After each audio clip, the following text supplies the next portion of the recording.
All right, free radicals. I wanted to give you my perspective on the Trump rally in Sarasota, Florida. Um, Yours truly actually attended a portion of it. I bailed because I'm a wimp when it comes to heat, humidity, rain, blazing sun.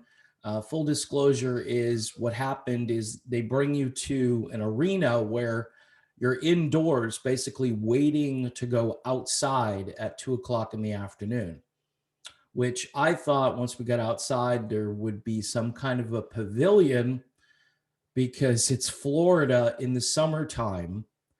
And that is what I was thinking would happen. I was wrong.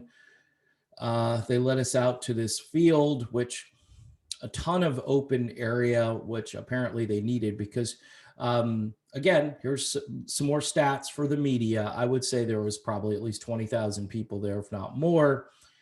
When we left, which we ended up doing, my wife and I, there were still people coming in. Now, we left probably around 4 o'clock in the afternoon, maybe 3:30ish. I can't remember the exact time, but I was drenched in my own sweat. So I had sat there for a while. They had live entertainment. They had a band playing, old classic rock songs. So I was kind of okay with that, although it was a bit loud. And here's what my takeaway was from the portion of the rally. I did watch most of the rally on TV because I was able to drive all the way home.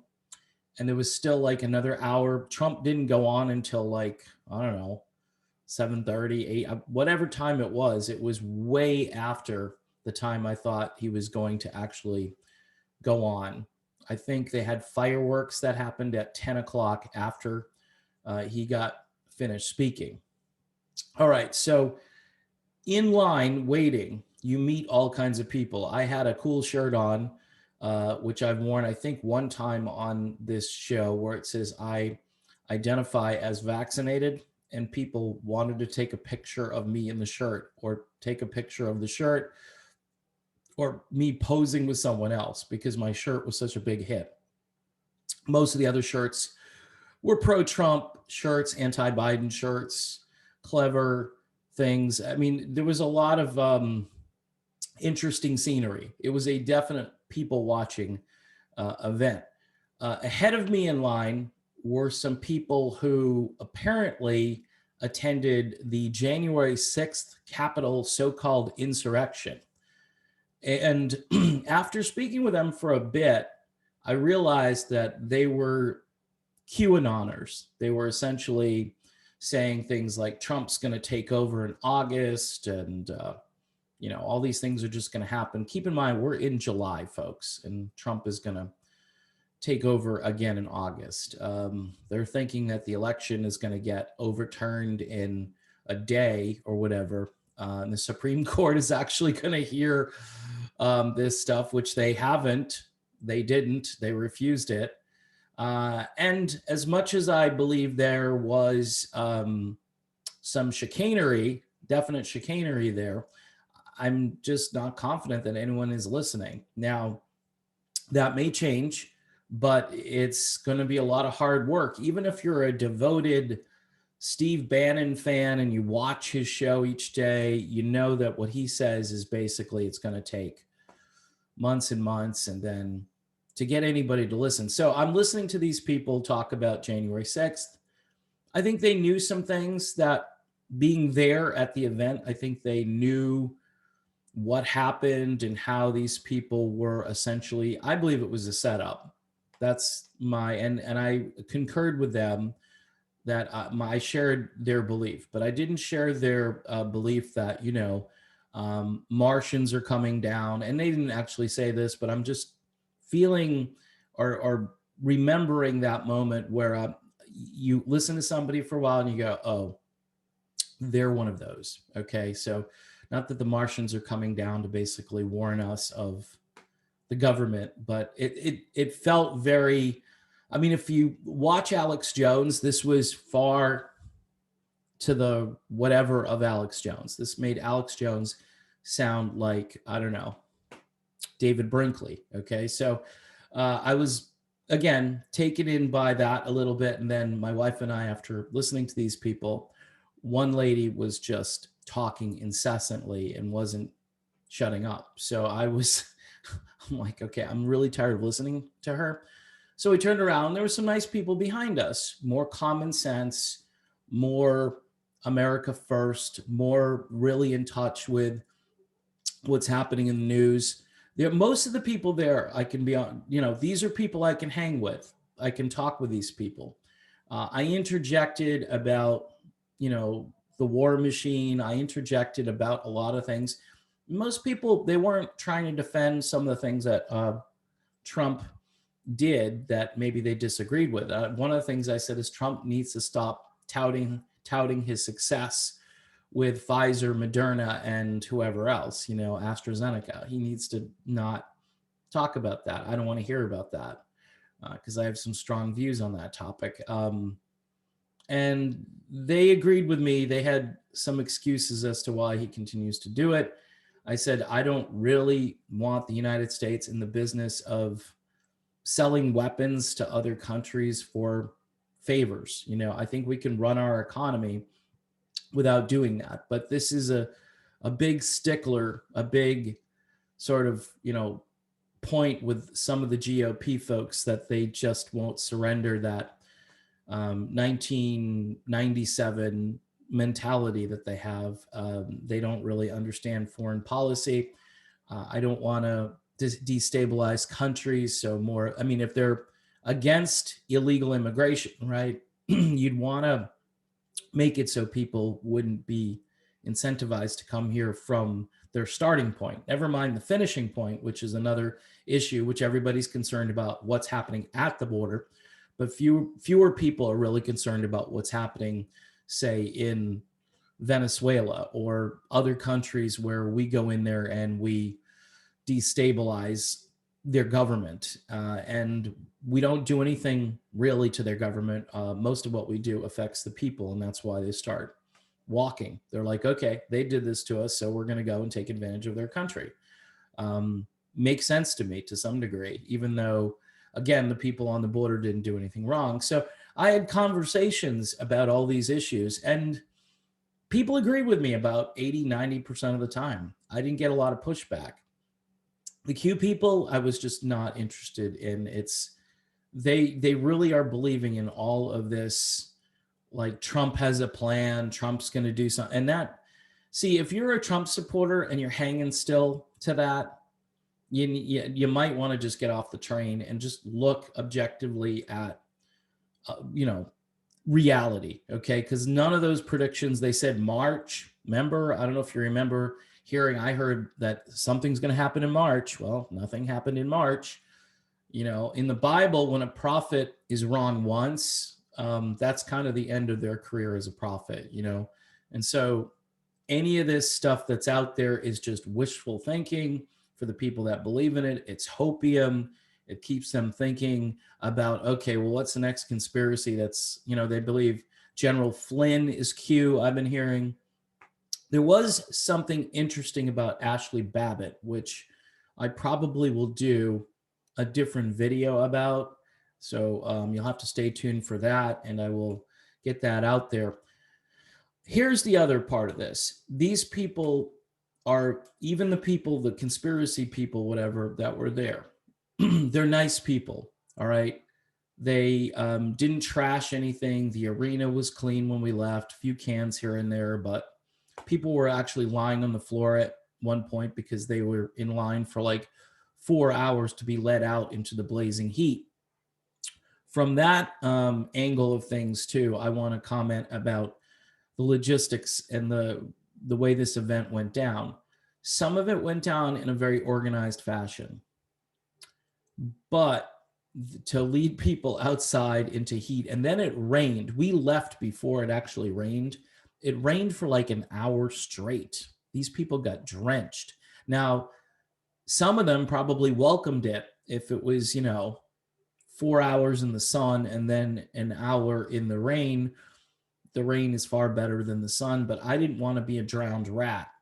My wife and I actually went out to a restaurant and we had a few adult beverages, and we enjoyed just the air conditioning. And, we were heading back home, and we stopped at one of our favorite places. And then when I got home, the rally still hadn't begun. I mean, Trump is always late for these rallies. And the ones that I've decided to check out, typically he's not there when he says he's going to be there. Now, these people, here's the thing. Let's comment on the cult of personality thing. There is a cult of personality with Donald Trump, for sure. You hear that on the left as this defensive talking point, like, oh, these people, they're not into substance. They are really into substance, okay, media? They are. All right. The cult of personality part, though, is an important factor in making people want to attend these events. So for those in the Libertarian Party or maybe Democrats or whoever, it does help to have a candidate that people like. And these people love this guy. They love this guy. They would take bullets for this guy in some cases. Sometimes I don't understand that because, again, is he super well spoken? No. But what he does do is he's able to kind of throw shade at certain things in a way that is so direct, blunt, and unmistakably Trump, that people go, only Donald Trump could do that. And it's hard to argue with that. Is it effective? It was really effective when Trump was on Twitter, right? Is he a man for the future? No, he's in his mid 70s. Doesn't look like he's aged a whole lot, from the camera angles that I saw. He isn't. He's got a lot more energy than most people his age. He's not like in perfect health or anything, and he could probably stand to lose a few pounds, obviously. But getting back to the whole cult of personality, because that's an important part of what I wanted to talk about. I think it's dangerous. Here's why it's dangerous to rely on just the cult of personality to pursue a political goal. Because when I left, I felt like, okay, the real challenge, the real opportunity is my local community. That's where there's an opportunity. My own district, my own school board. The Trump thing to me almost seems like, hey, a rock star's coming to town. Let's go see the rock star. We'll be encouraged, and we like all the music that they play. Theoretically, I'm just saying, metaphorically, the music. And once the show's over, we go home and we don't do anything. We just hang out and wait for the next concert. And the danger is complacency. The danger is, gee, I'm not really that activated in what could fix things. All right. If I don't like what the school is teaching my kids, then I need to be involved in that. And those are the real heroes, not these congressmen. It takes like an hour to get to the Trump speech because all of these congressmen want to kind of steal a little bit of the spotlight for a little while and say, hey, look at me. I like Trump, and that's an important thing to help them get elected. But what are they doing once they get elected? What is their agenda? Are they listening to their local constituents? I kind of wonder. I mean, I'm a registered independent, okay? I decided not libertarian, not Republican, even though I like some of the Republican Party, obviously, but I don't like the majority of the Republican Party. I probably like a handful of people that I can think of and go, okay, I like that person. They're not so bad. And most of them are in Congress, at the congressional level, not senators. Like there are people walking around with Rubio t-shirts on. I'm like, Rubio? Really? Rubio and Trump? Rubio is a neocon. All right. And he's gonna, I think, go up for election next year. So he's going to try to pivot to get some of the whole Trump mojo. Trump represents, now, is he representing the stuff that the people who follow him believe in? Some, yeah. I mean, he can tout accomplishments and things. I mean, people look at the way the economy is going, the way the housing market's going, the way the border is going right now, and you can make big time distinctions. This is why I can't be a libertarian, because a libertarian says, oh, it's just, no, I don't see any difference. It's all the same. Analyze the data a little bit. You know, get off your couch, get out of your chair, and take a look at some of the data. It's not getting better, even though I guess you saved what 16 cents or something on your barbecue yesterday. I don't really care about that. That doesn't concern me. I mean, I didn't have a barbecue, all right, and I don't care. It cost me more to drive to the supermarket than it did last year. So there goes the 16 cents. This is just ridiculous stuff that people put out as propaganda. And then, you know, we're all like, ooh, see, he's doing better. No, he's not doing better. He printed tons and tons of money. Now, did Trump do it? Yes, he did it too. He didn't do it as much. See, this is where I can say there's a difference. I know it's the two cars going over the cliff at different speeds. I've made that analogy before. I get it. But guess what? If my car is still a mile from the cliff, I'm going to go back and jump in that car and see if I can stop that car. The other car is going over or is like a few feet from going over the cliff. So see, I mean, it's managing the chaos. It's preventive chaos, whatever, however you want to describe it. You're not going to get zero government spending. You're not going to get any of these things that libertarians and some really hard-edged conservatives talk about, which is, you know, shutting this down, shutting that down. Right now, we've got to stop the hemorrhaging and the bleeding. So anyway, getting back to the rally itself, these are good people. Most of them are really good people. The Q people, one thing I noticed about the Q people is it was all about them. Like they were making these grand points and this like scheme of like, we are all puppets. I do agree with that. And there's a puppet master, and I agree with that. I don't agree with these conspiracies that don't come true. Now, if one of them, and people were walking around with JFK shirts on, or it would say Trump, JFK 2024, JFK Jr., sorry, because they think he's still alive. All right, so this is where it just goes way off the rails for me. And it's a big time conspiracy. And maybe they're doing this just to make people take notice, and I want to be noticed. And that to me is foolishness, because the future, right, is for our children, our grandchildren, the people who aren't too old, you know, not like me, who are going to have to deal with this mess for generations, right? And we're putting out memes about JFK Jr.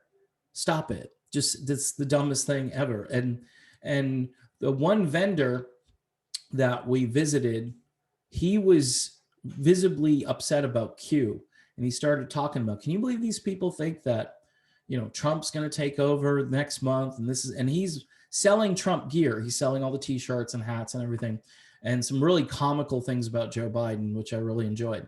But he was like, these people, I mean, you lose credibility, because what does the media do? Well, they put that right out there. It's like the whole thing, you know, at the Capitol is, you know, just a Q conspiracy thing, and nothing's, you know, and all these, they were basing the Capitol security on some of the things that Q was saying, which is just, why are we even talking about Q? I mean, talk about a distraction. And we don't need any more distractions. We need Americans who are willing to get their hands dirty and go to work and try to fix what's broken about this country, because it's our country.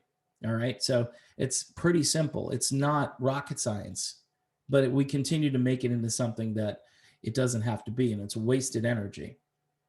So anyway, I didn't stay for the speech. I know that there were a lot of people we met were probably looking for me because I had the shirt, and everybody loved the shirt. And they're like, where did the vaccinated guy go? You know, or identify as vaccinated guy go? And I just looked at my wife and I said, I can't. This is just too hot. And I don't want to sit here for 4 hours. And see, because Trump isn't about like seeing a rock star. I wouldn't do that for a lot of rock concerts. And obviously I love rock music and old bands. But old bands are smart. You know, it's July 3rd, right, in Florida, in one of the hottest places on the planet, probably at this time of year. The rock band would have their thing inside. And if you can't get in, you can't get in. Those are the breaks. You got to find an arena maybe that will hold 10, 12,000 people. And if you can't get any more in there, people want to hang outside. You set up those big screens and people can tailgate and do what they normally do. But if I couldn't get into that arena, I would say, screw it. I don't care. Maybe they'll be back. I can buy the DVD, I can buy the CD, and that would be the end of that. And that's how I know, for me, I don't really care that much about cult of personality. I mean, Trump is Trump. Seen him on TV, and seen him a lot my whole life, actually. If you go back in time, Donald Trump's been around for a very long time, and both on television and in real estate and all these different things. We need somebody who is not a politician, who's a real person, but we have to be able to thread that needle between somebody that we like and somebody who is like a cult figure. And the cult thing is creating what I would call a false sense of involvement, which in the long run, it just perpetuates this problem between the left and the right and solutions to real problems.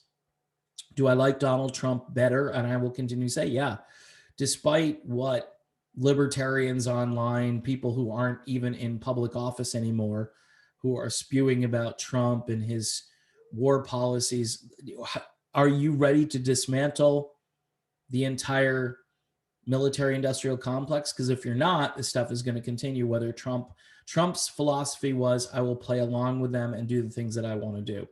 Wrong idea. I don't like that idea. I don't like any of the ideas.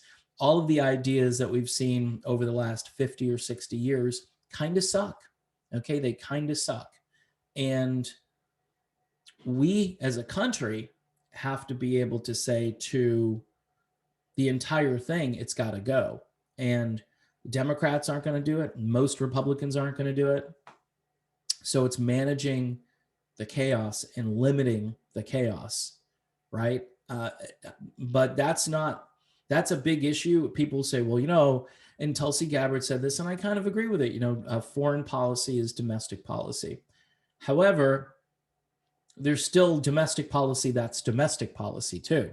So you have to do the domestic policy as well. You've got to be able to walk and chew gum at the same time. And if you're unable to do that, then you're going to lose most of the American people who don't get foreign policy. And I know that's sad, that they should, but you go down the list of things, no matter what year it is, what election year it is, and Americans don't get it. They don't understand the impact that this has on our budget, on the lives of so many people, how there's a military-based economy and we're running a country based on what Raytheon can sell or what Northrop Grumman can sell.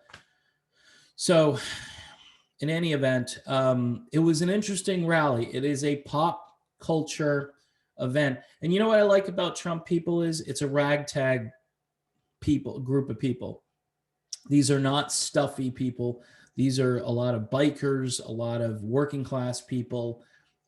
These are not the elites of our country. These are truly the deplorable people. And I love the Trump people for the most part. They're great. I kind of wish Trump was not going to be the figurehead of this party for the next how many years, because I think we need a more populist strain of Trump, believe it or not. And I think we need somebody who has a different image, because the media has destroyed Trump in a way that I don't think, I could be wrong. We'll see what happens in 4 years. I think after the whole Biden thing, we're just playing ping pong. We're going back and forth. What we need is somebody who's different, who can appeal to that broad section of Americans, center left, center right, who know that their liberties and their freedoms are under attack. And when push comes to shove, those are the big issues. And I don't want to hear about, AstraZeneca or Pfizer. I don't want to hear about that. I don't want to hear about all the success there, because I think long term, that's going to be something that we'll have to keep our eyes on. That's all I'm going to say about it. So that's my report about Trump in Sarasota. I didn't see the fireworks. I heard they were actually No, I fell asleep. Believe it or not, I was home. It was like 10 o'clock at night. I'm like, I can't stay up any longer. So, this just proves that I'm not like a Trump sycophant, but it was interesting. My wife was more into it than I was, but we were both like, yeah, this is probably not worth staying, and we didn't. So sorry for those who love Donald Trump. We didn't stay, and we had seats too. Too bad we couldn't have sold the seats for a profit because that would have been kind of cool. Because it was a lot of work getting to those seats. That's all I can tell you. That's all I can tell you. It was a lot of work getting to those seats, and that I can tell you.